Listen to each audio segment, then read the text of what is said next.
খুলি চালোঁ, কোমল পালোঁ। পেনটো খুলি ভৰাই দিলোঁ। কি হয় বাৰু গাইছ, কোৱা, কোনে কোনে জানা? নাই, এইটো সাঁথৰ চবেই নোৱাৰিব নহয়। তই মোক এটা কথা কচোন, তই যে পেণ্টটো খোলকাই নোলোৱাকৈ যে চুপিলি, পেণ্টটো ফুটা আছিল নে না চেণ্ডালে খোলা আছিলে? কি কাম আছে যিখিনি কাম ল'ৰাই 10 বা 15 মিনিট কৰিলে আমনি লাগে, কিন্তু ছোৱালী যিমান কৰিলেও আমনি নালাগে। কি বাৰু গাইছ, কমেণ্ট কৰিবা দেই, কোনে কোনে জানা? এইবিলাক ডাবল মিনিঙত কথা কোৱাটো বাদ দে, বেলেগৰটো বাদ দে, তোৰ কেনেকুৱা লাগে? যদি তোৰ কৰো লাগে মোৰ ওচৰত আহিবি, মোৰ তাত ঘোঁৰা বেজী এটা আছে, দি দিম, ৰাতিটো ছাগলীয়ে বেবোৱা নিচিনা বেবাই থাকিবি। অসমীয়া বোৱাৰী হৈছে ভাল হয়, আৰু যদি তাকে নকৰ, সেই বেজীটোকে লুটিয়াই মাৰি দিম, পিছদিনাখন হাগিব নোৱাৰা হৈ মৰিবি। 7 ইঞ্চি দীঘল সেইটো কি বস্তু হয়, যিটো নেকি বস্তু ৰাতিপুৱা ৰাতিপুৱা সদায় লগায়? বেলেগৰটো বাদ দে, তোৰ যদি লগাব মন যায় মোৰ ওচৰত আহিবি, মোৰডাল 6 ইঞ্চি, লগাই ভাল পাবি। 7 ইঞ্চি আছিলে 1 ইঞ্চি কাটি থৈছোঁ।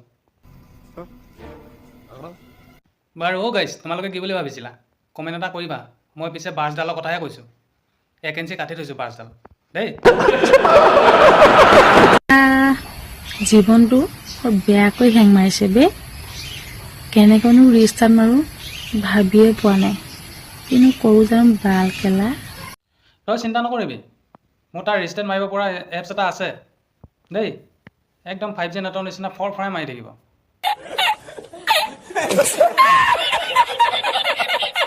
এনেকুৱা কি কাম আছে যিটো কাম নেকি মানুহে ৰাতি কৰিহে মজা পায় দেই? কি কাম বাৰু গাইছ, কোনে কোনে জানে কমেণ্ট কৰিবা দেই। দিন ৰাতি বুলি কথা নাই, মই যেতিয়াই তেতিয়াই কৰোঁ, মোৰ মন গ'লেই হ'ল। তই কৰি চাব পাৰ। অ' গাইছ, বেয়াটো ভাবিব দৰকাৰ নাই, মই টোপনি যোৱাৰ কথাহে কৈছোঁ দেই। চৰ্দি লাগিলে যে নাক বন্ধ হয়, হয়নে? তেন্তে হাগনি হ'লে পকাৰ বন্ধ কেলে নহয় বাৰু? কোনে কোনে জানে কমেণ্ট কৰি দিব দেই। এজনী অসমীয়া বোৱাৰী হয় অলপ ভালকৈ কথা কবি, এইবোৰ ডাবল মিনিঙত কথা কোৱাটো বাদ দে। তোৰ যদি ইমানে হাগা হৈছে, এটা কাম কৰিবি, মোৰ লগৰ এটাই বেজী দিয়ে, তই হাগা মোটা সমানে বন্ধ হৈ যাব তোৰ দেই। মুখৰ ফাঁচ চাচোন তাই কেলা।